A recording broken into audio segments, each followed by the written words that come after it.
साथियों हमारे बीच में आज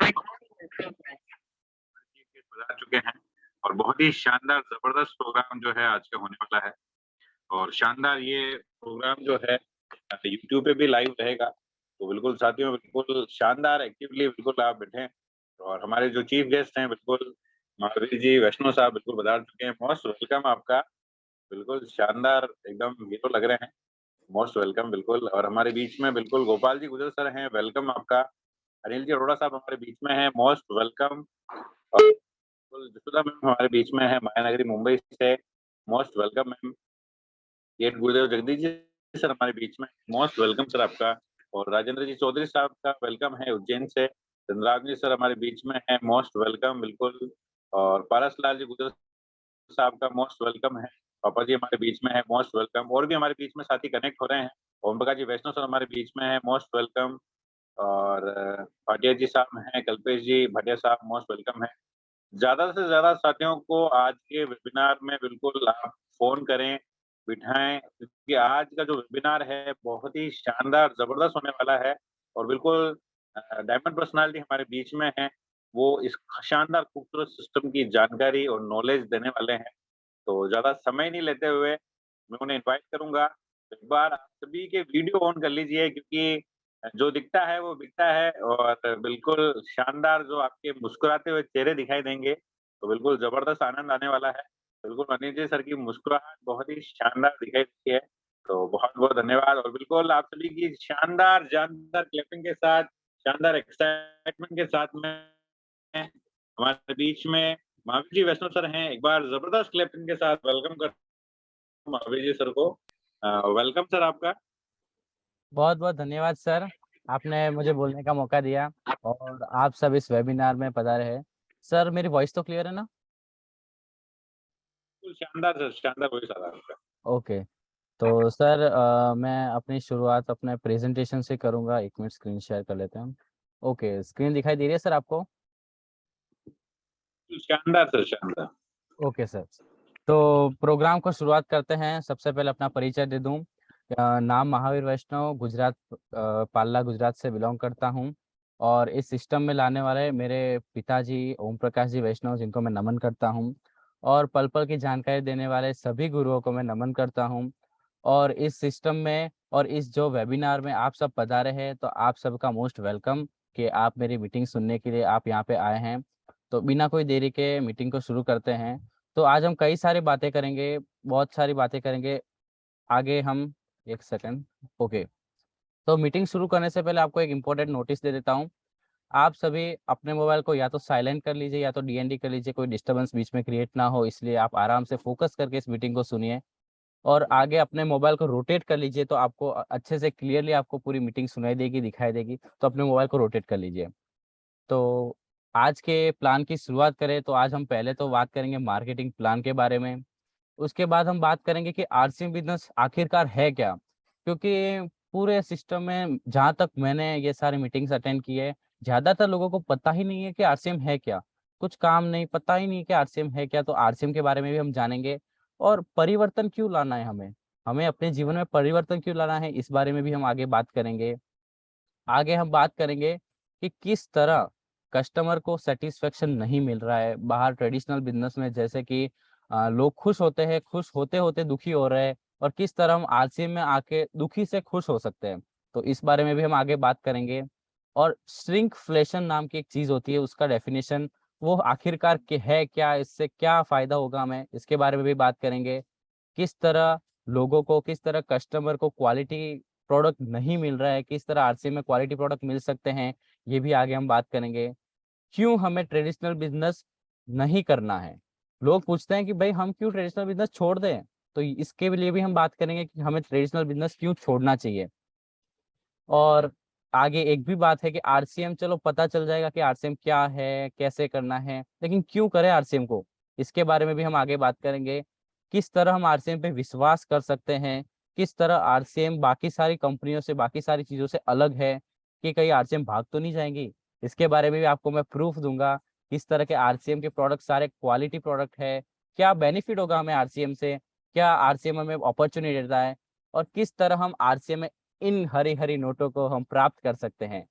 ये सारी चीजें हम बात करेंगे, और आखिरी में आप सभी के लिए एक सीक्रेट है जो किसी को बताइएगा नहीं, लेकिन ये आखिरी में हम बात करेंगे। तो बिना कोई देरी से हम शुरू करते हैं। सर वॉइस तो क्लियर है? एक बार वापस चेक कर लेता हूँ मैं। शानदार सर, जबरदस्त। Okay sir. तो सबसे पहले मार्केटिंग प्लान के साथ हम शुरुआत करते हैं। तो मार्केटिंग प्लान में दो ही चीजें होती है। पहली चीज ट्रेडिशनल बिजनेस और आरसीएम बिजनेस। तो हम देखते हैं कि क्या चीज है ट्रेडिशनल बिजनेस और क्या आरसीएम बिजनेस। तो सबसे पहले हम जान लेते हैं कि आखिरकार ट्रेडिशनल बिजनेस होता क्या है। तो मेरी तरह, आपकी तरह और इंडिया के सारे नॉर्मल इंसान एक ना एक कहीं ना कहीं से सामान लेके आते हैं और कस्टमर होते हैं। मान लीजिए ये कस्टमर है जो कि कॉमन मैन, मेरी तरह और आपकी तरह एक नॉर्मल सा कस्टमर है। ये कहीं ना कहीं अपने आसपास की जनरल स्टोर से सामान लेके आएगा। ये मान लीजिए वो अपने पास ही के लाला जी की दुकान से सामान ले रहा है। ये कस्टमर है और ये जनरल स्टोर में पहुंच चुका है। अब कस्टमर है, घर पे सामान नहीं बनाता, वो कहीं ना कहीं से लेके आता है, रिटेलर के पास से लेके आता है। और ये रिटेलर मान लीजिए आपके आसपास के कोई ना कोई लाला जी है। अब रिटेलर की बात करें तो वो भी सामान खुद नहीं बनाता है, उसको भी कहीं ना कहीं से लाना पड़ता है। तो रिटेलर भी अपने पास ही के कोई ना कोई होलसेलर के पास से लेके आता है। ये रिटेलर पहुंच चुका है होलसेलर की दुकान के पास, और ये अभी जाएगा होलसेलर की दुकान के अंदर। अब रिटेलर लाएगा होलसेलर के पास। अब होलसेलर जो है वो भी तो सामान खुद नहीं बनाएगा, उसको भी तो कहीं ना कहीं से लाना पड़ेगा। तो होलसेलर कोई ना कोई एक डिस्ट्रीब्यूटर से सामान मंगवाएगा, और डिस्ट्रीब्यूटर से सामान लेगा और आगे सामान पहुंचाएगा।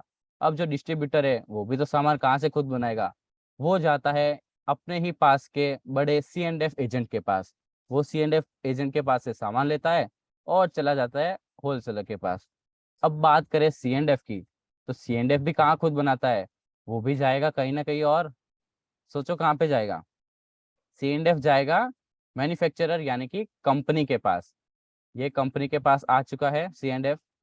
अब इन दोनों के बीच में बड़ा सा एग्रीमेंट होता है। उन इन दोनों के बीच में बड़ा सा एग्रीमेंट ये होता है कि सामान जो बल्क में सामान उठाता है वो उठाता है C&F एजेंट। अब ये दोनों कहते हैं, अब एजेंट कंपनी से कहता है कि मान लो मैं आपका सामान तो ले लूंगा, लेकिन इसकी क्या गारंटी कि मेरे को सामान मतलब बिक जाएगा, आगे उसकी वैल्यू डाउन ना हो जाए, कहीं सामान बिगड़ गया तो मेरा नुकसान ना हो जाए। तो कंपनी उसको कहती है आप टेंशन मत लीजिए, हम एडवर्टाइजमेंट करवाएंगे, कोई ना कोई सेलिब्रिटी से हम एडवर्टाइजमेंट करवाएंगे, जिससे कि सारे जो कस्टमर है वो इजीली इस चीज की डिमांड करेंगे और ये सामान बिक जाएगा। तो ये एडवर्टाइजमेंट भी होती है। अब हम मोटा माटी देखें तो जैसे कि ये कंपनी है, कंपनी अपना सामान मान लो 50 रुपए में बनाती है, और हमेशा अपना 5% प्रॉफिट ऐड करके सामान एजेंट को दे देती है। अब एजेंट कहता है कि यार सामान मैं खरीद लूं, लेकिन उसकी क्या गारंटी बिक जाए। तो वो बुलाते हैं एडवर्टाइजमेंट के लिए कोई ना कोई सेलिब्रिटी को। अब सेलिब्रिटी के लिए भी खर्चा होता है, मान लीजिए 6% खर्चा उन सेलिब्रिटी के लिए हो गया। तो अब एजेंट ने तो सामान खरीद लिया। अब एजेंट ने भी अपना 8% मार्जिन ऐड करके सामान दे दिया डिस्ट्रीब्यूटर को। अब डिस्ट्रीब्यूटर भी अपना थोड़ा बहुत मार्जिन ऐड करेगा, मान लो उसने 9% अपना मार्जिन ऐड करके सामान दे दिया होलसेलर को। अब होलसेलर भी तो थोड़ा बहुत तो कमाएगा, वो थोड़ी सेवा करने बैठा है। तो होलसेलर ने भी अपना 10% ऐड करके रिटेलर को दे दिया। अब रिटेलर भी कमाने के लिए बैठा है, तो उसने अपना 12% अपना मुनाफा ऐड करके सामान कस्टमर को देगा। अब आप सोचो, बीच में जो ये 5 लोग बिचौलिए हैं, ये अपना प्रॉफिट ऐड करते जा रहे हैं, करते जा रहे हैं, करते जा रहे हैं। तो आखिरकार ग्राहक तक सामान कितने में पड़ा? 100 रुपए। अब देखिए कंपनी में सामान बन रहा था 50 रुपए में, और ग्राहक तक आ रहा है 100 रुपए में। अब मान लो कंपनी 5% ऐड करती है, तो इन पांचों की जरूरत तो है ही नहीं, लेकिन हम हमेशा ट्रेडिशनल बिजनेस में देते आ रहे हैं। अगर ये 12%, 6%, 10% सभी को हम जोड़े, तो अपनी जेब का 45% हिस्सा हम इन बिचौलियों को दे रहे हैं। अगर इनको ना दे तो सारा 45% हिस्सा हम बचा सकते हैं। हमारे पैसों से ये लोग अमीर हो रहे हैं, इसीलिए गरीब गरीब होता जा रहा है और अमीर अमीर होता जा रहा है। इसी के लिए एक कंसेप्ट निकला है RCM बिजनेस। अब देखते हैं RCM बिजनेस में क्या होता है। जैसे ही आप RCM बिजनेस में ज्वाइन होते हो, तो सबसे पहला काम होता है कि आप कस्टमर से चेंज होके एक एसोसिएटेड बायर बन जाते हो। तो आप एक कॉमन मैन नहीं हो, आप एक RCM मैन हो। अब RCM मैन कोई भी अपने पास के लाला जी की दुकान पे नहीं जाएगा, वो अपने पास ही वंडर वर्ल्ड में जाएगा। अब मान लो ये चलो आप चले गए वंडर वर्ल्ड में, तो आप वंडर वर्ल्ड में से आपको जो पसंद है आप सारा सामान लेके आ सकते हो, और वो आदमी रिटेलर नहीं होगा, वो होगा वंडर वर्ल्ड क्विक या वंडर वर्ल्ड होल्डर। तो आप वहां से सामान लेंगे। अब वंडर वर्ल्ड भी सामान तो कहाँ से बनाएगा, लेकिन वो सामान मंगवाएगा एक डिपो वाले से। अब आप देखिए बीच के जो भी सारे थे वो हट जाएंगे, सिर्फ कंपनी और ग्राहक, और बीच में एक छोटा सा जरिया वंडरवर्ल्ड क्विक का। तो ये आप जो देख रहे थे 45% हिस्सा, तो जो 45% हिस्सा था वो सभी मिल जाएगा ग्राहक को। अब एक और बात कहना चाहता हूँ कि परिवर्तन संसार का नियम है।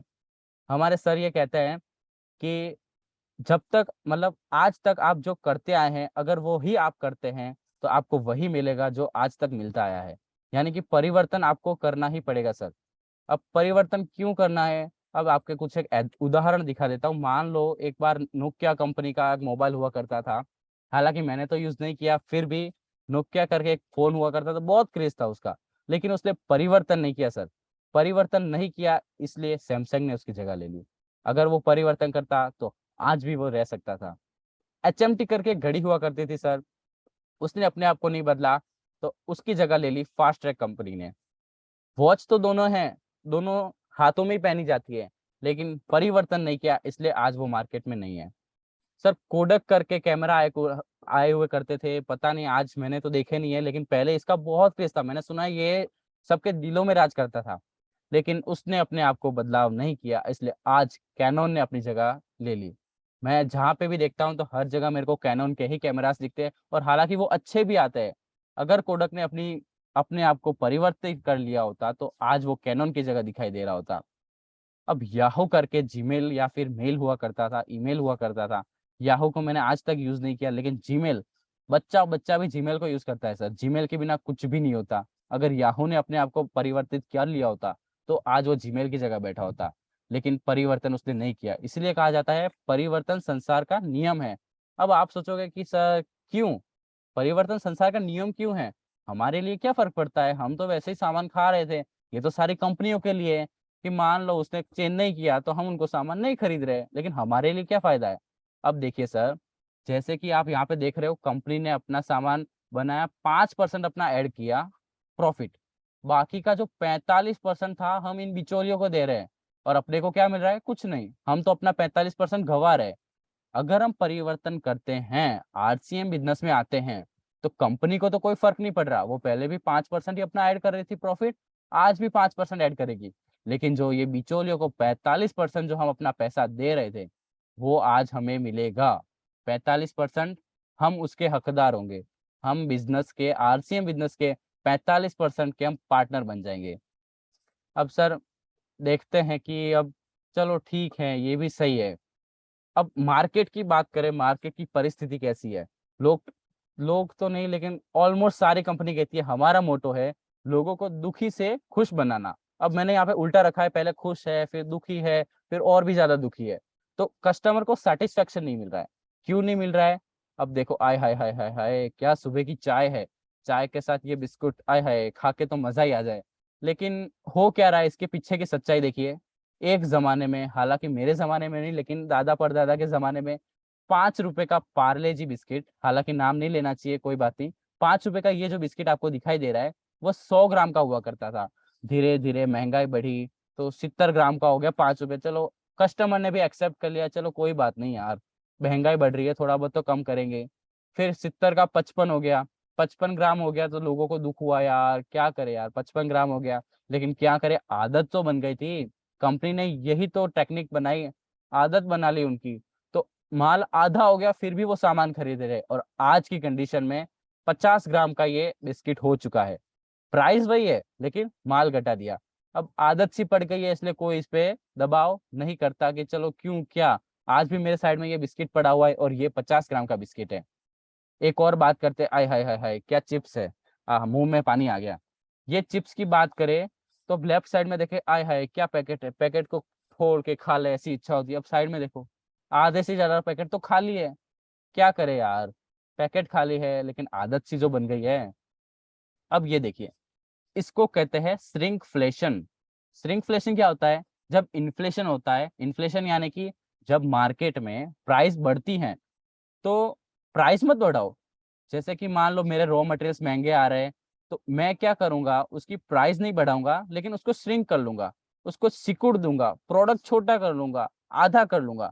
उसी को कहते हैं श्रिंकफ्लेशन। अभी भी समझ में ना आया हो तो मान लो ये जो लेफ्ट साइड में आपको चॉकलेट दिख रही है $20 की, एक समय में आती थी 60 ग्राम में। अब ये राइट साइड में $20 की चीज 55 ग्राम में आ रही है, यानी कि माल को कम कर दिया, प्राइस वही रखी। सबसे अच्छा एग्जांपल मैंने आपको बिस्किट और लेस के पैकेट्स के दे ही दिए, फिर भी आप देख लीजिए सोशलिज्म। अब आपको जो ऊपर ये चॉकलेट्स दिख रही है और नीचे देखो, कंपेयर करो। ऊपर वाली चीजें है तो लोगों को चाहिए, लोगों की डिमांड है कि हमें ऐसी चाहिए, लेकिन जो कंपनी वाले होते हैं, जो प्रोड्यूसर्स होते हैं, वो अपने प्रॉफिट के लिए नीचे वाली चीजें बनाते हैं। अब आप देख लीजिए क्या फर्क है, ज्यादा बोलने की जरूरत नहीं है, आप भी समझदार हैं। अब आगे बात करें कि क्वालिटी, अब दो चीजें होती है, या तो माल आधा कर दो या तो क्वालिटी बिगाड़ दो। अब कंपनी वाले भी तो सोचते हैं क्वालिटी बिगाड़ देंगे तो काम कैसे चलेगा। अगर कम करते तो चलो सर, क्वालिटी अच्छी है इसलिए लोग यूज करें, लेकिन अब क्वालिटी बिगड़ गई तो कौन यूज करेगा। इसका मस्त एग्जांपल दिखाता हूँ। ये आपको 3 ब्रांड के साबुन दिख रहे होंगे, नाम नहीं लेना चाहूंगा, आप सभी अच्छी तरह से जानते हैं। वो उन्होंने क्या किया, माल कम नहीं किया लेकिन क्वालिटी बिगाड़ दी सर। क्वालिटी बिगाड़ने से अब आप सोचेंगे क्वालिटी क्यों बिगाड़ेंगे, उनसे वो क्या कस्टमर थोड़ी भगाने हैं। लेकिन अच्छी अच्छी हीरोइन, बड़े बड़े सेलिब्रिटीज से अपना क्या कहते हैं एडवर्टाइजमेंट दिखाने की वजह से वो सामान बिक रहा है। अब पहली जो प्रोडक्ट है आप देख लीजिए, 60% TFM। आप गूगल पे सर्च करना TFM क्या होता है।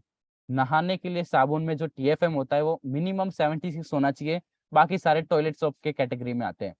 अब स्टार्टिंग में नंबर 1 जो साबु है वो 60%, सेकंड नंबर पे जो वो भी 60%, थर्ड नंबर पे 73%। और ये मैं अपने मुंह से नहीं कह रहा हूँ, ये पूरा लिखित में है, आप चेक कर लीजिए सर। राहुल जी सर, आपको क्या दिखाई दे रहा है ऊपर, क्या सर्च किया हुआ है? बिल्कुल सर, ऊपर जो स्क्रीन पे सर्च हो रहा है, how much TFM are present in Lux. Sir Lux साबुन कितना आंसर, टीएफएम? आंसर क्या आ रहा है सर? 60%, सर आगे, 60%। आगे कौन सी ब्रांड है सर? आगे ब्रांड का नाम आ रहा है कि लाइफ बॉय के अंदर कितना टीएफएम आता है, तो बिल्कुल 60% टीएफएम लिखा हुआ है। और थर्ड ग्रेड टॉयलेट शॉप है, ये बताया हुआ है सर, लेस देन 70 है। और सर आगे? बिल्कुल, डिटॉल के बारे में भी, जो डिटॉल साबुन आती है उसके बारे में भी टीएफएम सर्च किया हुआ है। 73% टीएफएम होता है, और अगेंस्ट एवरेज 70% क्रॉस कर रही है। तो बिल्कुल ये बताया गया है। सर आप मेरी बात पे विश्वास नहीं करोगे, ये मैंने खुद गूगल किया, लेकिन अभी जो मेरे साइड में जो डेटॉल साबुन पड़ा है उसमें 60% TFM लिखा हुआ है। अब पता नहीं कंपनी ने क्या किया, 10 रुपए की चीज में क्वालिटी कम कर दी और बाकी जो हाई ब्रांड वाली चीजें 40-45 रुपए की चीजें उसमें अच्छे TFM दे के रखे। अभी जस्ट मेरे साइड में जो डेटॉल साबुन है उसमें 60% TFM लिखा है। अब क्या कहे कंपनी वालों का। अब चलो छोड़ो इनको, अब सोचते हैं कि यार ट्रेडिशनल बिजनेस को क्यों छोड़े। अब इतनी सारी चीजें बता दी कि क्या हो रहा है मार्केट में, चलो फिर भी आगे देख लेते हैं कि क्यों छोड़ना चाहिए। अब पहली बात कि RCM मतलब सॉरी, जो ट्रेडिशनल बिजनेस में है कि सबसे मेन जो चीज है वो ग्राहक है, कस्टमर है। लेकिन फिर भी कस्टमर के बारे में कुछ भी सोचा नहीं जा रहा है, उनको प्रोडक्ट अच्छी नहीं दी जा रही है, उनके लिए माल आधा कर दिया जा रहा है, और उनको क्या मिल रहा है, कुछ नहीं, अपने जेब से 45% सामान आगे को देना पड़ रहा है। और जो भी क्वालिटी है प्रोडक्ट की, कोई भी क्वालिटी की गारंटी नहीं है कि उनको क्वालिटी अच्छी मिलेगी, बुरी मिलेगी, ज्यादा मिलेगा, कम मिलेगा।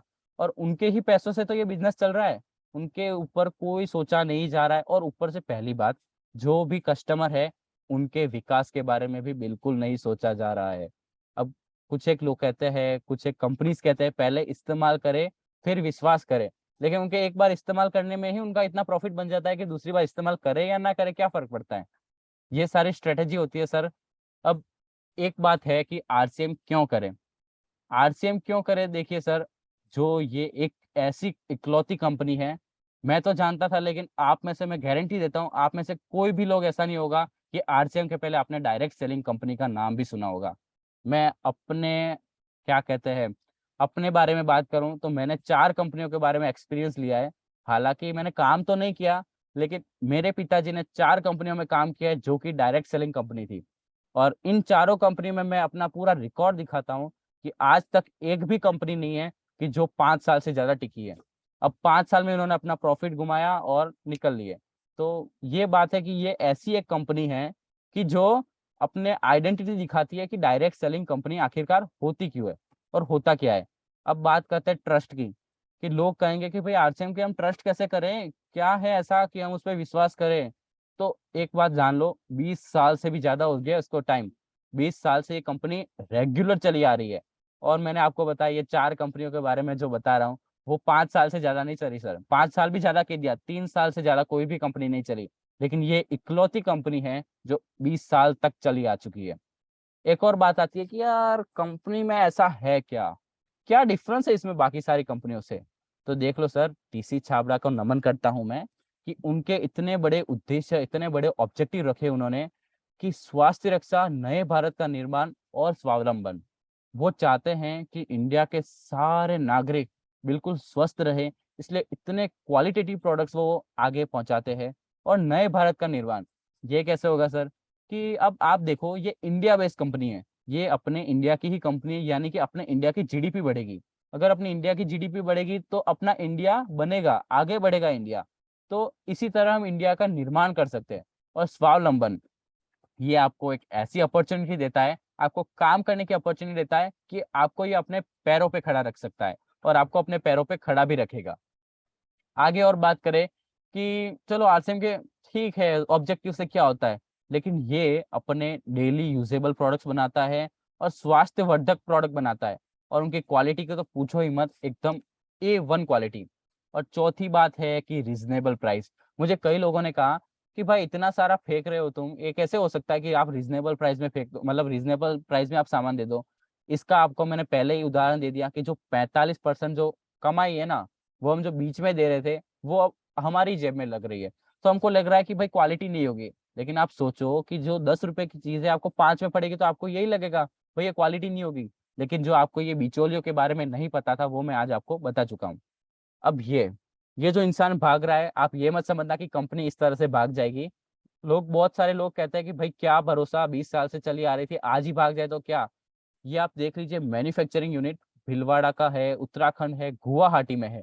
हालांकि मैं भीलवाड़ा का प्लांट देख के इतना मोटिवेट हो गया कि ये दोनों की तो जगह देखने की जरूरत ही नहीं है। भीलवाड़ा का प्लांट इतना बड़ा है, इतना बड़ा कि आज तक मैंने ऐसी कंपनी नहीं देखी। कंपनी छोड़ो, मैंने ऐसी कोई इंस्टीट्यूट भी नहीं देखी जो इतनी बड़ी हो। कितने लाख किलोमीटर स्क्वायर में है इतना तो मेरे को भी याद नहीं, इतनी बड़ी है, लेकिन बहुत बड़ी है, इतना तो मेरे को पूरा विश्वास है। अब क्वालिटी की बात आती है, क्या पता क्वालिटी तुम कह रहे हो अच्छी हो ना हो। तो ये सारी चीजें बिल्कुल अच्छे से केमिकल लैब, इंस्ट्रूमेंट लैब, पूरे माइक्रोबायोलॉजी लैब में अच्छे से टेस्ट होके आती है। और मजे की बात यह है कि कोई भी कंपनी उनके प्रोडक्शन लैब में आपको जाने की अनुमति नहीं देती है, लेकिन आप वहां पे जाके चेक करके आ सकते हो कि किस तरह चीजें बन रही है। मैं लास्ट टाइम भिलवाड़ा में गया था, तो वहां पे मैं चेक करके आया था कि किस तरह से सोन पापड़ी बन रही थी, किस तरह से गेहूं को साफ करके आटा बनाया जा रहा था। हम वहां पे हैंड टू हैंड देख के आ सकते हैं कि किस तरह से चीजें, बाकी सारे कोई भी प्लांट में आपको एंट्री नहीं होती है, लेकिन आप वहां पे जाके चेक करके आ सकते हैं कि किस तरह से चीजें बन रही है। हल्दी, मिर्ची और भी कई सारी चीजें आप वहां पे आराम से जाके चेक करके आ सकते हैं। आरसीएम का वर्ल्ड है, बहुत पूरी बड़ी सी जगह है, आप पूरा दिन गुजार सकते हो वहां पे। आगे बात करें अवेलेबिलिटी की, आपको ये जो दिख रहा है, अगर वो लो पे हो ना, तो इसका मतलब ये कंपनी कोई काम की नहीं है। लेकिन इसको हमेशा के लिए हाई पे लॉक करके रखा है। ये अवेलेबिलिटी यानी कि आपको इसकी अवेलेबल सारे प्रोडक्ट की बहुत ही इजीली होगी। कैसे होगी सर, ये मैं 2 साल पहले का रिकॉर्ड दिखा रहा हूँ कि 160 से भी ज्यादा डिपोज है। आपको जानकारी के लिए बता दूं, एक डिपो में मिनिमम 1 से 5 करोड़ का सामान रहता है। और वंडरवर्ल्ड 10,000 से भी ज्यादा वंडरवर्ल्ड है। और वंडरवर्ल्ड में मिनिमम 5 लाख और 20 लाख तक का सामान एक वंडरवर्ल्ड में होता है। और डिस्प्ले वॉल तो आप जानते ही हो, 10 से 20 हजार, 50 हजार, आपके जितनी क्षमता हो वहां तक रख सकते हैं। तो 1.5 लाख से भी ज्यादा डिस्प्ले वॉल है। और आपको ये बात बताऊं, 2 साल पुराना रिकॉर्ड है। 2 साल में तो हमने ही ज्यादा से ज्यादा कितने 100 से ज्यादा तो हम नई डिस्प्ले वॉल खुला लिए 2 साल में। तो यह मान लीजिए कितना आंकड़ा बढ़ गया होगा। और आगे बात करें कि इतनी सारी वाइड रेंज है ना आपके प्रोडक्ट, आप आरसीएम की दुकान छोड़ के कहीं जाना भी पसंद नहीं करेंगे, इतनी अच्छी अच्छी प्रोडक्ट, इतनी सारी रेंज है। गुड डॉट के अपने पास रेंज है, जो गुड डॉट का एक लक्ष्य है कि स्वास्थ्य बचाओ और जान बचाओ। जो कि लोग मीट वगैरह खाते हैं ना, कि उनके जान मतलब जान को मार के फिर उनको खाते हैं, तो उनके लिए बेस्ट ऑप्शन है कि जो वेजिटेरियन मीट बनाता है, जो कि सोया प्रोटीन से बने होते हैं, उनको नाम दिया वेजिटेरियन बाइट्स। और भी कई सारी चीजें हैं, नूडल्स है, नई नई प्रोडक्ट्स और भी लॉन्च हुए हैं, ये शॉर्ट में आपको दिखा रहा हूँ। आगे और भी चीजें, न्यूट्री चार्ज। न्यूट्री चार्ज एक वेलनेस सप्लीमेंट के तौर पे है। आपको ये अमिताभ बच्चन दिख रहे हैं तो आप ऐसा मत सोचना कि मैंने ये एडिट किया है। अमिताभ बच्चन रियलिटी में न्यूट्रीचार्ज के ब्रांड एम्बेसडर है। आप यूट्यूब पे गूगल पे सर्च कर सकते हैं न्यूट्रीचार्ज के बारे में, उसमें आपको अमिताभ बच्चन खुद अपने मुंह से कहेंगे कि न्यूट्रीचार्ज मेरा चार्ज, वो खुद इसको प्रीफर करते हैं कि ये चीज बहुत ही अच्छी है। आप चेक कर सकते हैं, सारे की सोल के प्रोडक्ट्स है, ब्यूटी प्रोडक्ट्स है, अंडरगारमेंट सारे प्रोडक्ट्स है आपके की सोल में भी। हरित संजीवनी, जो अब आप देख सकते हो कि आजकल जो खेती होती है उसमें कितने केमिकल्स डाले जाते हैं, तो ये एक ऑर्गेनिक केमिकल को हटा के एक ऑर्गेनिक फर्टिलाइजर को यूज किया गया है। हरित संजीवनी एक ब्रांड है, तो ये भी आरसीएम में आप देख सकते हो। सारे फूड प्रोडक्ट्स है, और भी आप नमकीन्स वगैरह, सोन पापड़ी, खाखरा, क्या क्या बताऊं मैं आपको, इतनी सारी रेंज है। हेयर हेयर के रिलेटेड आपको पर्सनल केयर, साबुन, मतलब क्या ही कहूँ मैं, सुबह से लेके शाम तक सारी चीजें हैं। बर्तन धोने हो, कपड़े धोने हो, अगरबत्ती करने हो, अरे यहाँ तक कि कपड़े भी तो आ चुके हैं। कपड़े हैं और क्या चाहिए आपको सर, अंडरगारमेंट्स, मोजे वगैरह सारी चीजें। ओहो, जूते भी है, बच्चों से लेके बूढ़े तक के सारे जूते की रेंज आपके पास ऐसा है। और आगे बात करें ट्रॉली बैग्स, अरे वाह, कहीं पे भी ट्रैवलिंग करनी हो, आपको कहीं घूमने जाना हो तो हो आरसीएम के बैग है, अरे वाह क्या चाहिए और आपको सर। आगे की बात करें तो बच्चों के लिए पढ़ने के लिए बुक्स भी है, पेन भी, आय हाय, तो किस तरह से आराम से बच्चों का विकास होगा, पढ़ेगा इंडिया, तभी तो बढ़ेगा इंडिया। आगे बात करें तो सारे किचन वेयर है सर, बहुत ही अच्छी क्वालिटी के किचन वेयर है, आप सारे किचन की चीजें, बेडशीट्स, टेक्सटाइल, सारी चीजें आपको मिल सकती है सर। आगे ये देखिए सर, ये वंडर वर्ल्ड के फोटोज है। ये वंडर वर्ल्ड कुछ इस तरह से होता है, कुछ इस तरह से डिस्प्ले किया होता है सारी चीजों को। अब इन सारी चीजों को साइड में रख के अब बात करते हैं कि कई लोगों ने मुझे कहा कि यार चलो ठीक है, अब आगे बेनिफिट क्या होंगे हमें आरसीएम से। एक बार टीसी छाबड़ा जी को ये क्वेश्चन पूछा गया कि सर, अगर हम ये यूज करते हैं कंपनी को, अगर कंपनी में ज्वाइन होते हैं तो हमें बेनिफिट्स क्या मिलेंगे। अगर मैं टीसी छाबड़ा की जगह होता तो मैं कहता चल निकल, क्या करना है, इतने सारे तो बेनिफिट्स दे रहा हूँ और क्या चाहिए। लेकिन टीसी छाबड़ा को नमन है कि उन्होंने सहज भाव से और भी उनको अच्छे से एक्सप्लेन किया कि देखो भाई, हम आपको शुद्ध शाकाहारी और सेहतमंद सामान और बिना मिलावट के सामान पहुंचा रहे हैं आपको, और जो कि गुणवत्ता में मार्केट से भी सस्ते हैं। अब आप ऐसा मत कहना सर 210 रुपए का तो हेल्थ गार्ड ऑयल आता है, कैसे चलेगा, मार्केट में तो 100 रुपए मिल रहा है। सर क्वालिटी का भी कंपैरिजन होता है। अब मान लीजिए यहाँ पे हेल्थ गार्ड है, health guard rice brand oil है, आप मार्केट में राइस ब्रांड ऑयल और भी चेक कर लेना। अब ऐसा नहीं है कि आप राइस ब्रांड ऑयल के सामने पामोली ऑयल रख रहे हो, भाई ये तो सस्ता है लेकिन क्वालिटी भी तो देखो। लोग कहते हैं कि भाई मार्केट में जो बिस्किट आते हैं वो तो 5-10 रुपए में आ रहे हैं, आपके इतने महंगे क्यों है। भाई देखो तो सही, इसमें क्या है, मैदा है, मैदे के साथ क्या है, पाम ऑयल। अगर आप ज्यादा बिस्किट खाओगे तो आपको बहुत सारी इंजरीज हो सकती है, सीधा लिखा हुआ है उस पे। कोलगेट्स देख लो, कोई भी आप टूथपेस्ट देख लो, उसी पे लिखा है 3 साल या 5 साल से बच्चे नीचे उसको यूज मत करें, अगर करे तो उनकी कोई जिम्मेदारी हम नहीं रखते। अब क्या कहो सर। अब आप कंपैरिजन करते हो ना, तो ऐसा नहीं है कि कहाँ चांदी कहाँ सोना। सोना और चांदी दोनों से ज्वेलरीज बनती है सर, दोनों को गले में पहना जाता है, गले में टांगा जाता है, हाथ में पहना जाता है, लेकिन दोनों के कंपैरिजन अलग अलग है। सोने का प्राइस भी अलग है, चांदी का प्राइस भी अलग है, तो आप दोनों को एक साथ कंपैरिजन नहीं कर सकते सर। हाँ, ये कर सकते हैं कि इंडिया में सोना कितना सस्ता है और दुबई में कितना सस्ता है, ये आप कंपैरिजन कर सकते हो, लेकिन ये नहीं करना कि वहां पे कितना सोना सस्ता है और यहाँ पे कितना सस्ती चांदी है। तो ये बात है। और आपको आर्थिक लाभ होगा सर, खरीदी करने से पैसा आएगा। आज तक के रिकॉर्ड में ऐसा कभी नहीं हुआ कि आप पैसा दो और पैसा आएगा, हमेशा पैसा जाता है, ऊपर से एक्स्ट्रा जाता है 45%। अभी तक तो आपको 45% की बात क्लियर हो चुकी होगी सर। और आपको पक्के बिल मिलेंगे सर, जीएसटी बिल मिलेंगे, जो कि आज तक कोई भी रिटेलर नहीं देता आया। अरे मैं ही सामान, मैं 15 साल का हो गया, 15 साल में मैं जहां से भी सामान, किसी ने बिल नहीं दिया भाई, 5 रुपए दो, ऊपर से 2 रुपए एक्स्ट्रा चार्ज करते हैं। क्या आपको पता है आपके वहां पे छाछ या दूध मिलता है क्या सर? हेलो। मिलता है। तो सर आप क्या 2 रुपए एक्स्ट्रा देते हो उनको, वो कहते हैं भाई ठंडा करने के लिए पैसा हम ले रहे हैं, आपके साथ नहीं कभी सर। ऐसा हुआ है? नहीं सर। तो सर हम 2 रुपए एक्स्ट्रा भी दे रहे हैं और पक्का बिल नहीं मिल रहा है सर। अब क्या करें, अगर हम उनसे मतलब कुछ भी बहस करते तो कहते चलो आप ठंडा नहीं गर्म लेके चले जाओ वगैरह वगैरह। तो ये आपको पक्का बिल दिया जाएगा सर। और बचत बचत भी होगी आपकी, क्योंकि 45% जो आप दे रहे थे वो आपके जेब में होगा सर, आपके जेब में बचत होगी। आगे की बात करिए, देखिए आरसीएम वर्ल्ड है, आप वहाँ पे कभी भी घूमने जा सकते हैं आराम से, आरसीएम का वर्ल्ड भिलवाड़ा में है। और ये आपका शानदार आरसीएम का वर्ल्ड है। अब बात आती है अपॉर्चुनिटी की। कि आरसीएम हमें क्या अपॉर्चुनिटी देता है। अपॉर्चुनिटी की बात करें तो बहुत सारे अपॉर्चुनिटी देता है कि पहली बात तो कोई भी इन्वेस्टमेंट नहीं है, बिल्कुल भी इन्वेस्टमेंट नहीं। अब इन्वेस्टमेंट नहीं है तो रिस्क का है का? पैसा दिया ही नहीं है, अगर पैसा गवा ही नहीं रहे तो रिस्क किस बात का? अब पहली बात, पैसा नहीं दे रहे, रिस्क भी नहीं है, और ऊपर से हम जो ज्वाइन करते हैं उसकी भी कोई अलग से एक्स्ट्रा फीस नहीं है। और आप जैसे ही ज्वाइन होते हो आपको पूरा एक बड़ा सा बना बनाया सपोर्ट नेटवर्क मिलेगा।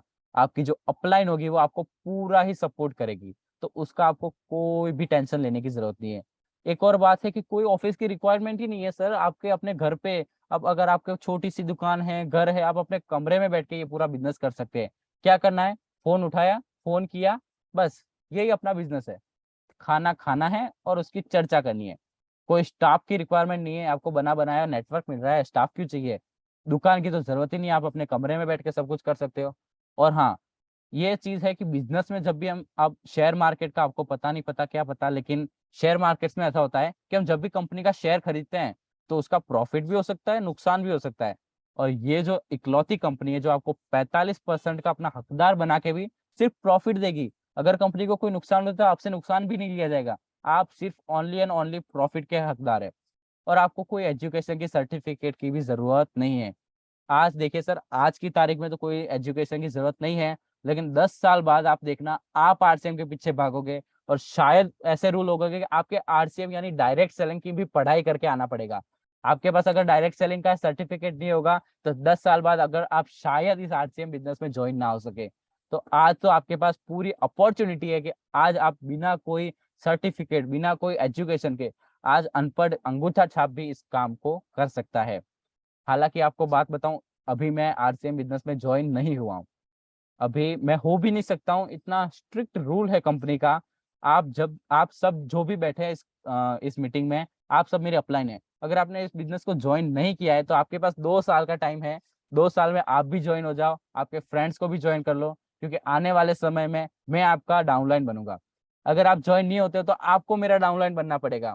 और देख लेना सर, मेरे बर्थडे के दिन ही मेरी ज्वाइनिंग होगी, और मैं एक आरसीएम मीटिंग में ही अपना केक काटूंगा। तो आप देख लेना सर, 2 साल बाद मेरी ज्वाइनिंग होने वाली है, तो आपके पास 2 साल का टाइम है। बिल्कुल आप अपना पूरा नेटवर्क बना सकते हैं, बाकी तो आपको मेरे नीचे काम करना ही पड़ेगा। और हाँ, एक और आपको अपॉर्चुनिटी मिलती है, आप पूरे ही इंडिया में बिल्कुल आराम से काम कर सकते हैं, फ्रीडम से काम कर सकते हैं, पूरे इंडिया में अपना नेटवर्क बिछा सकते हैं। एक और है इसमें, बड़ा छोटा आदमी औरत सभी काम कर सकते हैं। 18 साल का अगर कोई स्टूडेंट है, कॉलेज ईयर्स में काम करता है, कॉलेज ईयर्स में पढ़ाई कर रहा है, तो वो भी इस बिजनेस को कर सकता है। और हाँ, अगर आपके पास टाइम नहीं है, मैंने एस्टिमेट निकाला है कि अगर आप कितना भी बिजी है तो आपको पूरे दिन में 4 घंटे आपको मिलते हैं, तो आप उन 4 घंटों में फ्री टाइम का यूटिलाइज करके आप ये काम कर सकते हैं।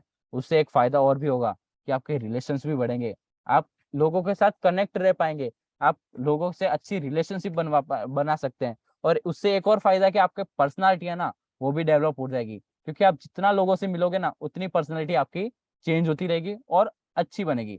और एक बात, अगर आप ये बिजनेस में ज्वाइन हो जाते हो और अपना एक मुकाम हासिल कर लेते हो तो आने वाले 7 पीढ़ियों के लिए आपको कोई टेंशन लेने की जरूरत नहीं है। आने वाले 7 पीढ़ियों की इनकम आप स्टेबल करके जाओगे। तो ये भी बहुत अच्छा प्लान है, 7th जनरेशन प्लान है। अब देखो, आय हाय हाय हाय, क्या हरी पत्तियां दिख रही है। अब आप सब सोच रहे होंगे काश ये हरी पत्तियां मेरे जेब में होती, ये हरी पत्तियां तो हमको चाहिए। अब इसकी भी बात करेंगे किस तरह इस हरी पत्तियों को हम कमाएं।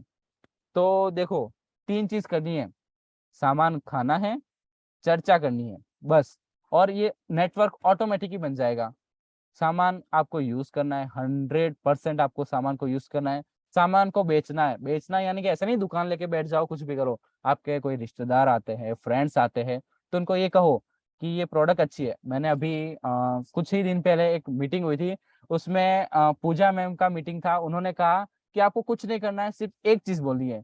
अगर आपको पता हो नहीं पता, उन्होंने कहा था वाह क्या प्रोडक्ट है, क्या मस्त प्रोडक्ट है। ऐसे तारीफ करनी है तो आपकी सेलिंग तो ऑटोमेटिक ही हो जाएगी।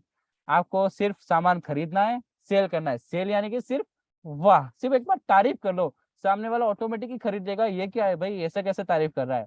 और अगर आप सामान बिकवा देते हो, बेच देते हो, तो नेटवर्क तो आपका ऑटोमेटिक ही बन जाएगा। आगे की घड़ी में बात करें तो ये लास्ट स्टेज आ गया, एक छोटा सा आपको सीक्रेट बताऊंगा, किसी को कहना मत, ये सिर्फ आपके लिए है।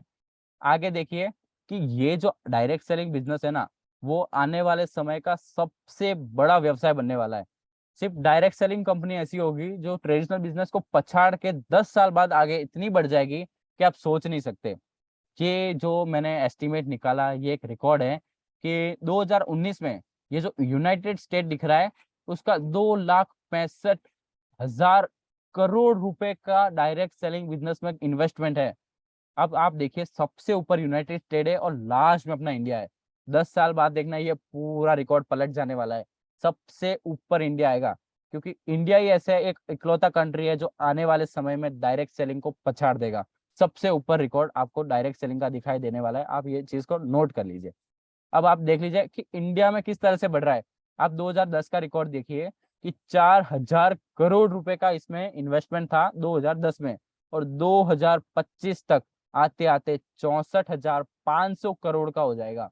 और ये प्रोफेसर्स ने ये सारा एस्टिमेट किया है, ये मेरे बस की बात नहीं है, लेकिन ये एस्टिमेट। और 2030 तक तो मैं क्या ही बताऊं, अब आप समझ जाइए। थैंक यू सर, जय आरसीएम।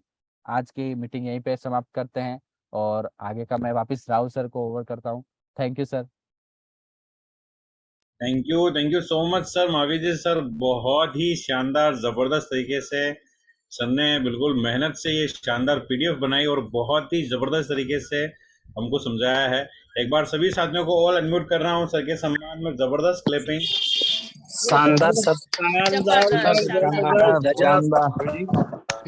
बहुत धन्यवाद शानदार शानदार शानदार सर, शानदार, बहुत शानदार सर। सभी साथियों को धन्यवाद। जबरदस्त, शानदार, बिल्कुल। मैं पीडीएफ को देख रहा था, सर ने बहुत ही शानदार तरीके से, अगर कोई नया साथी भी आज इस वेबिनार में होगा 100% समझ में आया होगा, और बिल्कुल बहुत ही बेहतरीन प्रोग्राम रहा। तो आगे की कड़ी में बिल्कुल सर का हैंड रेज हुआ है, फिर से मैं सर को फिर से वेलकम करूंगा। वेलकम सर आपका। सर एक चीज और कहना चाहूंगा कि ज्यादातर मीटिंग में ये होता है कि आप कुछ भी कहते हो मीटिंग के पहले कि वो चीज असली है कि नहीं, तो मैं आपको एक प्रूफ करना चाहता हूँ। अरुण जी का एक बार प्रोग्राम हुआ था, उन्होंने कहा था कि हम राउंड ऑफ में बात करते हैं। तो जैसे कि आपने शायद सुना हो कि नहीं हुआ हो कि 100 स्लाइड की ये आज मीटिंग होने वाली है। तो राउंड ऑफ में मैं दिखा देता हूँ। सर आपको नीचे स्लाइड दिखाई दे रही है यहाँ पे? हेलो यस सर, कितनी स्लाइड दिखाई दे रही है सर आपको? बिल्कुल 4 स्लाइड से शुरुआत है सर। ये सर लास्ट में नीचे डेप्थ में, हाँ डेप्थ में सर एरो दिख रहा होगा आपको। 109 सर। सर राउंड ऑफ में बात करते हैं, आपने बिल्कुल सही कहा था कि 100 स्लाइड का आज प्रोग्राम होने वाला है।